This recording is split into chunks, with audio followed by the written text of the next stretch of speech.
국민의힘 얘기로 넘어가면 네. 지금 김종혁 전 최고위원이 걸려 있는 어제 신임 당 윤리위원 7명 선임을 했는데 이게 원래 명단 비공개로 하겠다고 했다가 문화일보에서 보도가 잠깐 됐다가 삭제되는 일이 있었어요. 네, 맞아요. 네.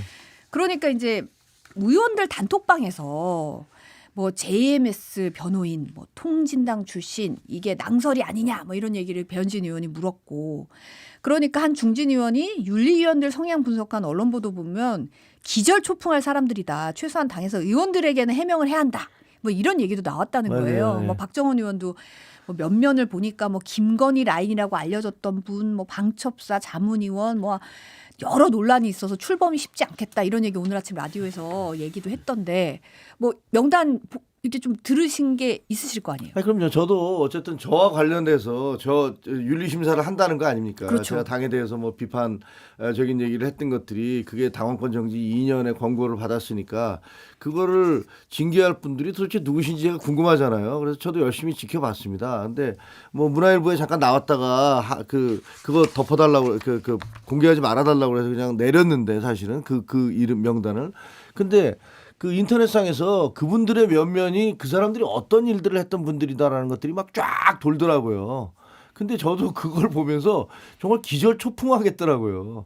왜냐하면 그 중에 한 분 최모라는 분, 이분은 보니까 그 요양원 하시는 분인데 뭐 요양원 한다고 해서 윤리위원 하지 말라는 전혀 없습니다. 그거 뭐 전혀 상관없죠. 근데 이분이 지난번 2022년도에는 그 김두관 의원, 민주당의 김두관 후보를 지지하는 그때 서명을 했던 사람이더라고요. 근데 아니 왜 갑자기 민주당 김두관 의원 지지한 사람은 우리 당의 윤리위원으로 이 사람이 오지? 근데 거기다가 또 보니까 김건희 씨하고 같이 그 특정 대학의 같은 과 회화과 뭐 선후배에다가 거기 교수를 했다나 뭐 이래서 서로 다 알고 지내는 걸로 코바나 컨텐츠하고도 무슨 연관이 있는 걸로 그렇게 보도가 되더라고요. 그렇게 알려지고 있더라고요. 그래서 도대체 이분이 뭐지라는 생각이 들었고 그 또 다른 분은 또 그 같은 대학의 사무부총장인가 뭐 이런 처장인가 뭘 하셔서 이 또 두 분을 아시는 사이고 이분들은 다 김건희 여사하고 좀 연관이 돼 있나 이런 의혹이 들고 그다음에 어떤 분은 아까 얘기한 대로 JMS 정명석을 변호했던 건 변호인도 있고 그다음에 통진당 100에 그 입당 및 지지 선언하는데 100명의 명단이 올라간 그런 변호사도 있고 이게 도대체 뭐지라는 생각이 점점 들고 그다음에 어떤 분 이분은 또 여인영의 방첩사의 자문위원으로 돼 있더라고요. 근데 그런 분들이 다 들어와 있어요. 그래서 아니 이게 도대체 왜 이런 분들이 갑자기 윤리위원으로 들어와서 이 어마어마한 사건 전직 대표 한동훈 대표와 그다음에 전직 최고위원인 저를 윤리적으로 심판하는 그런 걸 한다는 거지? 라고 굉장히 의아했어요. 근데 이게 이제 공개가 되니까 그게 알려지고 나니까 아까 말씀하신 대로 이 의원들 단톡방에서 뭐 굉장히 시끄러웠던 모양이에요. 그러면서 이제 뭐 한교우 의원 같은 분도 굉장히 공격을 도대체 어떻게 된 거냐 해명해라 뭐 이런 얘기가 있었는데 거기서 이제 해명은 그랬대요. 그 통진당은 아니다. 가입한 적이 없는 게 아니고 현재 우리 당원이다. 뭐 가입했다 그만뒀다는 건지 아니면 성명에 이름만 올렸다는 건지 뭐 잘 모르겠고요. 그리고 그런 다음에 2명이 사퇴를 했어요. 그 이른바 혹시 이분 김건희 라인 아니야라고 얘기했던 그 최모라는 분이 사퇴를 했고 그다음에 그 공무원 보건복지부인가 어디 뭐 공무원이었던 분 한 분이 들어와 있었는데 그분도 사퇴를 했더라고요. 그래서 지금 이제 갑자기 7명이 5명이 돼 버렸는데 7명이 됐든 5명이 됐든 간에 이게 윤리위의 그 명단을 공개할 수 없다라는 그런 당원 당규 규정이 없습니다. 그리고 과거에 공개한 적도 있어요. 네. 그러니까 그 당무감사위원도 그렇고 윤리위원도 왜 공개를 안 하는지 저는 모르겠어요. 아니 왜 떳떳하게 공개를 해야 될 거 아니에요. 이러이러한 사람들이 우리 윤리위원이다. 그리고 윤리위원장은 누구다. 근데 이번에 윤리위원장도 못 임명하지 않고 호선하라고 그랬는데 이래 본 적은 거의 없는 걸로 알거든요. 그리고 윤리위원장이라면 적어도 고법 부장판사 이상이라든가 대학교 무슨 뭐 학장이나 처장 뭐 내 총장이라든가 이런 분들이 주로 했었던 건데 지금 하시는 분들의 면면을 보면 이게 뭐지 도대체? 라는 그런 생각이 들어서 굉장히 저도 좀 찜찜한 느낌이에요. 저는 뭐 지금 윤리위 구성하는 거 보면 무슨 뭐라 꾸미다가 들킨 느낌? 그러니까 명단이 밝혀졌다고 2명이 사퇴를 해요. 아, 그러니까요. 그래서 저는 무슨 느낌이냐면 이름 밝혀지면 불쾌할 수도 있고 사실 비공개해야 마땅하나 언론 보도의 유감이다. 우리 윤리는 공명정대하기 위해서 우리는 뭐 익명 아니 그 명단을 밝히지 않나 이렇게 하고 그냥 가면 되잖아요. 근데 2명이 화들짝 놀라서 나가요. 근데 그 면면을 보면 한 명이 김건희 씨랑 좀 이렇게 연관이 있고 김건희 씨와 연관이 있다는 거는 한동훈 전 대표를 좀 연관 지어도 보면 정말 천하의 같이 하늘을 지고 못 살 원수인데 그런 또 관계성이 있는 이해충들이 여지가 있는 사람을 윤리위로 임명했다는 자체도 이게 공정한가 의도가 있지 않은가 싶어요. 그리고 잡탕이에요. 이게 뭐 일관성이 없어요. 뭐 JMS 정명석 사이비종교 그 사람의 선임이 됐던 변호사들 통진당도 출신도 있다고들 하고 그다음 민주당 김두관 의원의 또 어떤 지지하는 사람도 있고 막 섞어였는데 저는 큰 축은 저는 그거 같아요. 김건희 씨와 관련된 사람을 거기 넣어놨다는 거. 저는 그게 큰 어떤 빅피처가 있는 것 같고 의미가 있다. 네, 의미가 있었다고 보고 이게 밝혀지니까 나갔던 것 같은데 뭐 5명 가지고 지금 이제 그 위원장이랑 부위원장 임명한다는 거 아니겠습니까? 결국에는 이제 시간이 다가오고 있어요. 걸림돌을 제거해야 되지 않겠습니까? 장동현 대표가 공언했지 않습니까?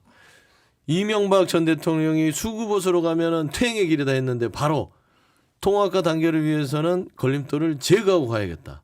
그러면 걸림돌을 제거하려면 윤리가 필요하잖아요. 그렇기 때문에 저는 윤리 구성을 걸림돌 제거 목적으로 이런 논란에도 불구하고 밀어붙일 것 같고요. 사실 이게 1월에 윤석열 그 내란 우두머리 혐의에 대한 구형, 그 다음에 특수공무집행방해에 대한 선고 이게 있고 2월에는 최종적으로 이제 내란 우두머리에 대한 선고가 있어요. 1, 2월이 장동혁 대표에게는 넘어야 될 산입니다. 이 선고가 나왔을 때 이거를 넘으려면 누가 필요하냐? 윤리위에 바칠 재물이 필요합니다. 첫 번째 1번 걸림돌 한동훈 전 대표. 2번 걸림돌은 김정일 최고는 아닐 거고. 3번 걸림돌이 이제 4번 걸림돌이 생겨나기 시작할 거예요. 이게 당성으로 따지기 때문에. 그래서 저는 그 일단은 재단을 만들어야 되잖아요. 재물을 바치려면. 그래서 저는 그런 차원의 윤리 구성이라서 남의 당이긴 하나 참 이 정상이 언제 야당이 정상적으로 돌아올지 밖에서 지켜보는 뭐 여당 입장에서 답답하죠. 예. 근데 지금 뭐 박민영 대변인 미디어 대변인 같은 경우는 이거 윤리위원 명단 유출 심각한 해당행위다. 누가 관여했는지 반드시 책출해서 징계해야 된다고 주장을 했고 장혜찬 여의도연구원 부원장도 친한계 행패가 도를 넘는다. 멀쩡한 우리 당원을 통진당으로 몰아가더니 결국 잦은 사퇴를 강제했다. 살다 윤리위원을 가짜뉴스로 인신공격하는 집단 처음 본다. 이런 조직적 외압은 가중처벌 사유가 될 수밖에 없다고 생각한다고 지금 SNS에 올렸더라고요. 제가 한번 되면 그 예전에 그 윤리 명단이 이준석 대표 그 징계할 때 한번 공개가 됐었어요. 맞아요. 네. 그때도 뭐 이런 얘기가 나왔었는지 제 기억에는 없어요. 전혀 없죠. 예, 그냥 보도가 됐고 그리고 국민적 관심사도 있다 보니까 이제 기자들이 취재를 한 거잖아요. 그러면은 그때도 똑같은 잣대로 그거를 유출자를 징계하고 당성이 뭐 떨어졌다고 해서 했다면 일관성이 있는데 뭐 화들짝 놀라가지고 뭔가 그 본인들끼리 밀실에서 뭘 하려다가 들키니까 되레 성내는 느낌? 근데 참 옆에서 보면은 어떻게 공당이 이 수준까지 떨어졌을까 싶어요. 아니 뭐가 해당 행위예요? 그 당원 당규상에 그게 해당 행위에 해당합니까? 그러니까 이분들은 자기들 생각과 다르면 다 해당 행위고 자기들을 비판하는 사람은 조중동, 조선일보도 다 좌파고 오세훈도 좌파고 김문수도 좌파고 그렇게 얘기하잖아요. 아 이게 상식적으로 말이 됩니까? 그러니까 어떻게 보면은 그 사이비 교주를 쫓아다니는 그 사이비 신도들 있잖아요. 사이비 교주가 죽거나 감옥에 간 다음에 그러면은 이게 다 무산되는 게 아니라 그 쫓아다니는 사람들이 소수가 오히려 똘똘 뭉쳐요. 그래서 거기서 빠져나가려는 사람들에게 집단 린치를 가하기도 하고 점점 더 그 에고 자기 속으로 그 스며들어가고 거의 아무런 그 주변의 얘기라든가 이런 거 안 듣는 사람들이 되는데 이분들이 지금 그렇게 가는 것 같아요. 뭐든지 자기들과 생각이 다르면 이거는 해당 행위다. 아니 도대체 뭐가 해당 행위예요? 자기가 당입니까? 그러니까 본인들이 당이에요. 그냥 내가 당이다. 짐이 곧 국가다. 그러니까 내 귀에 거슬리면 이것은 해당 행위니라. 이렇게 얘기합니까? 그리고 이분들이 되게 너무 젊어요. 아니 어떻게 이렇게 박민영 씨나 그리고 장해찬 씨나 이분들이 다른 사람들에게 하는 얘기를 들어보면 아니 어떻게 인간에 대한 예의로 저렇게 얘기를 할 수가 있지라는 생각이 들어요. 27살이 많은 그 오세훈 시장한테 오세훈 네가 뭔데 이런 얘기 할 수 있는 겁니까? 그리고 조선일보의 사설이 비판적이었다고 조선일보 논설위원들 정신 차리라고 이렇게 얘기하는 건 또 이게 상식적인 겁니까? 그래서 아니 어쩌다가 보수 정당이 이 모양 이 꼴이 돼버렸는지 이게 보수라는 것은 전통과 질서를 중요시하고 법 질서를 중요하게 생각하는 거잖아요. 근데 이분들은 전통의 가치라든가 법 질서라든가 윤리라든가 예절이라든가 이런 거 다 깨버리고 있어요. 그렇게 공격을 하고 있어서 이 책임 누가 져야 될까? 저는 장동혁 대표가 져야 된다고 생각을 해요. 장동혁 대표가 본인도 본인이 한 얘기에 대해 책임을 안 지고 계세요. 한때는 계몽령이라고 했다가 신의 계시라고 했다가 그다음에 나도 무슨 그 비상계엄 해제하는 데 있었다고 했다가 한때는 뭐 개혁 쇄신하겠다고 했다가 그랬다가 우리가 황교안이라고 했다가 그랬다가 윤석열 전 대통령 면회 갔다가 도대체 종잡을 수가 없어요. 그러면서 다른 사람들에 대해서 지금 민주당과 싸우고 지금 김병기 사태라든가 이런 여러 가지 문제점들이 있잖아요. 이런 거와 싸우는 게 아니라 당 내부의 한동훈과 그 한동훈을 같이 있는 사람들을 고름이라고 얘기하면서 짜버리겠다고 이렇게 몰아세우는 사람들 옆에 두고서 그렇게 당을 운영하고 있기 때문에 그게 문제라고 저는 생각을 해요. 근데 뭐 사실상 지금 뭐 박민영 뭐 장해찬 이 두 분이 장동혁 대표의 대표적인 공식 그 스피커죠. 스피커인데 이제 이게 어떤 스피커로 사용되냐면 극우 유튜브나 아니면 강성 유튜브를 그대로 공당에 가져다 놓고 공식적인 그런 활동을 하고 있는 느낌이에요. 그래서 존중이라는 것들을 바라는 것은 우리가 기대가 너무 높은 것 같고요. 최근에 고성국 씨가 입당을 했습니다. 어제. 안 그래 저희가 그 고성국 TV에 썸네일을 하나 준비를 했는데 보니까 그 고성국 씨가 김재현 최고위원에게 이게 뭔가 건네는 듯한 입당은 더 건네는 듯한 이런 썸네일 뽑으면서 생애 첫 당원 가입 이러고 썸네일을 다 뽑아서 올려놨더라고요. 저기 이제 대장주가 들어오는 거예요. 예를 들면 박민영 뭐 이제 장해찬 이 두 사람의 스피커 갖고는 이제 좀 흔들리고 있다. 야, 버티기가 쉽지 않다. 그러니까 거친 언어만 나오는데 고성국 씨 같은 경우는 그래도 지난 정부를 나락으로 떨어뜨린 저는 일동국이라고 저는 개인적으로 판단해요. 왜냐하면 윤석열 당시 전직 대통령이 고성국 그 TV를 맹신했던 그런 거였고, 그럼 과연 저분의 메시지가 과연 나라를 부강하고 안정적으로 이끌었냐? 그건 아니었던 것 같고요. 그러면 이제 이분이 입당을 했어요. 최초로. 왜 했을까? 결국에는 걸림돌 제고용의 완장을 찬 거다. 그리고 걸림돌 제고용의 완장을 찬 거다. 지명직 최고위원을 주려는 거냐라는 얘기도 나오고 있으니까 아직까지 지명직 최고위원이 뭐 없으니까 사실상 뭐 그렇게 될지 안 될지는 모르겠습니다만 그런 얘기도 있죠. 그리고 스피커로서 예를 들면 지금 장해찬 씨 같은 경우는 그 여의도연구원 부원장을 준 다음에 여의도연구원 부원장이 자기 직무가 아니거든요. 근데 계속 나와서 지금 저 주변 사람들 공격하는 거를 하고 있잖아요. 그러니까 그런 식으로 자리를 줘서 공격을 시키려고 입당시킨 게 아닌가라는 생각이 들죠. 지금 한동훈 전 대표 같은 경우는 어제 방송에서 나는 윤어게인 걸림돌이다. 조작 감사로 제거할 수 있으면 한번 해봐라. 이런 식으로 지금 얘기를 냈던데 또 지금 계속 얘기가 언급되고 있는 장해찬 부원장 같은 경우는 이거 중징계 안 하면 100만 당원들이 들고 일어날 거다. 뭐 이런 식으로 주장을 했어요. 그 저 얘기를 뭐라고 했냐면요. 한동훈 대표하고 통합해야 되지 않느냐 중도층 중도층을 확보하기 위해서 그랬더니 뭐냐면 돼지국밥에 케첩을 뿌리는 것이다 이렇게 얘기를 했습니다. 표현도 정말 좀 끔찍하죠. 돼지국밥에 케첩을 뿌리는 것이다.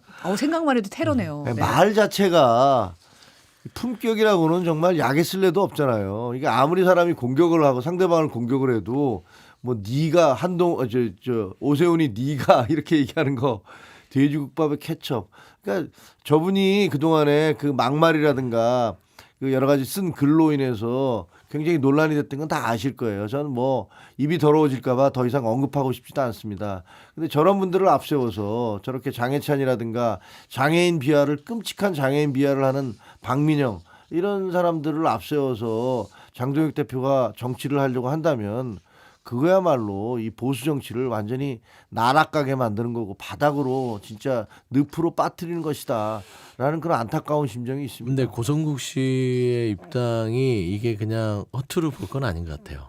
왜 그러냐면 장동혁 지도 체제가 상당히 흔들릴 가능성이 있어요. 김도읍 정책위 의장이 중도에 지금 사퇴를 한 것이 이게 이제 단초가 될 것이냐, 이게 발화가 될 것이냐 예의주시할 거란 말이에요. 변곡점이 될 것인가. 그렇죠. 근데 이제 이거를 이제 진화를 하려면 고성국 씨 같은 빅스피커, 그 말하자면 그 강성 짠물 지지층의 빅스피커를 당에 갖다 놔야만 이거를 봉합하고 갈 수 있다고 보는 것이고, 지금 장동혁 대표는 계속해서 나올 걸림돌에 대한 우려를 갖고 있을 거예요. 첫 번째 걸림돌은 한동훈 전 대표지만 두 번째는 오세훈 서울시장도 걸림돌이에요. 두 번째. 그렇잖아요. 변치만 하고 지금 참을 만큼 참았다고 했는데 바로 받아쳤잖아요. 새로운 사람으로 교체할 수도 있다. 그다음에 김도읍 정치위원장이 세 번째 걸림돌이에요. 근데 이제 걸림돌 네 번째, 다섯 번째 계속 나올 거란 말이에요. 그럼 이거를 본인 스스로 그리고 주변에 있는 사람으로는 막기에는 이제는 한계에 이르렀다. 그래서 저는 고성국 씨를 데려다 놓은 것은 또 새로운 이제 본인이 지도 체제를 공고히 할 전환 포인트로 삼아서 저는 입당하고 나서 어떤 포지션에 들어와서 어떤 일을 하는지 이제는 완전히 외연까지도 극우의 길을 가겠다고 마음먹은 게 아닌가. 수구보수 인증입니다. 그런 것 같아요. 그러니까 느낌이 완전히 이제 뭐 일화 뭐 청명해주거나 한식해주거나 뭐 마찬가지인데 그냥 나는 극우로 가겠다라는 그런 마음을 굳힌 게 아닌가라는 생각이 들어요. 그래서 지금 주변 사람들이 다 비판을 하고 있지 않습니까? 오세훈 시장만 하는 게 아니잖아요. 김문수 전 후보도 왜 한동훈을 왜 쫓아내려고 그래? 뭐 이런 얘기를 했고, 유정복 인천시장도 그랬고, 김태흠 충남지사도 그렇고, 그다음에 그 박형준 부산시장도 그렇고, 다들 시도 그 광역시도지사 이런 분들은 시장과 지사 이런 분들은 큰일 났거든요. 지금 여론조사 보면은 이게 좀 완전히 망하게 생겼는데, 그러니까 목소리를 안 낼 수가 없어요. 거기다가 주호영 의원이라든가 주호영 국회 부의장이라든가 찐윤 윤한홍 의원이라든가 대구 출신 권영진 의원이라든가 이런 분들도 다 얘기를 하고 있고, 25명으로 구성된 지난번에 서명했던 분들, 우리 이제 윤석열 김건희와 절연해야 된다라는 이런 의원들도 꿀럭꿀럭 하고 있다고요. 지금 이제 우리 목소리를 더 내야 되는 게 아니냐 이렇게 움직이고 있어요. 그러니까 완전히 사면초가에 다다르니까 가장 극렬한 사람들을 지금 다 주변에다가 끌어들이고 있는 게 아닌가, 포진하고 있는 게 아닌가. 그러면서 이번에 이제 뭐 한동훈 이런 사람들에 대해서 윤리위원회에서 징계하겠다라는 것도, 그 윤리위원들도 면면을 보면 역대 윤리위원 중에서 이런 윤리위원들이 없잖아요. 이게 뭐지 도대체? 뭐 이런 생각이 들어요. 도대체 누가 이 사람들 추천했지? 이런 느낌이 드니까 누구 작품인가? 아예 이제 나는 내 갈 길은 그저 예를 들면 전환길 내지는 전광훈, 그다음에 우리 공화당 조원진 뭐 이런 쪽으로 당을 몰아가겠다라는 생각이 아닌지 굉장히 심히 걱정이 돼요 지금. 제가 작년에 이 평론을 할 때 우스갯소리를 한 게 있어요. 이제 국민의힘은 장동혁 대표하면 이제 최고위 구성은 뭐 누구야, 장해찬, 고성국, 전한길, 막 서정욱 뭐 이렇게 해서 쫙 앉아 있는 거 아니야 이렇게 했어요. 김계리까지. 근데 이게 현실화되는 느낌인 거예요. 당직에 하나둘씩 포진이 되는 느낌? 그렇게 되면 오죽하면 보수 출신 대통령 이명박 전 대통령이 장동혁 대표 면전에다 수구보수는 태행이다. 당신 지금 수구보수라고 한 거거든요. 파업하라고. 그러니까 당신 수구보수라고 규정해 준 건데, 전직 대통령 말도 그냥 한 귀로 듣고 한 귀로 흘리는구나. 대단하다라는 생각이 들더라고요. 안 그래도 모레 당 쇄신 비전 발표한다는데 인적 쇄신이 어떤 인적 쇄신을 할지. 걸림돌을 제거하고 우리는 하나로 똘똘 뭉쳐야 합니다.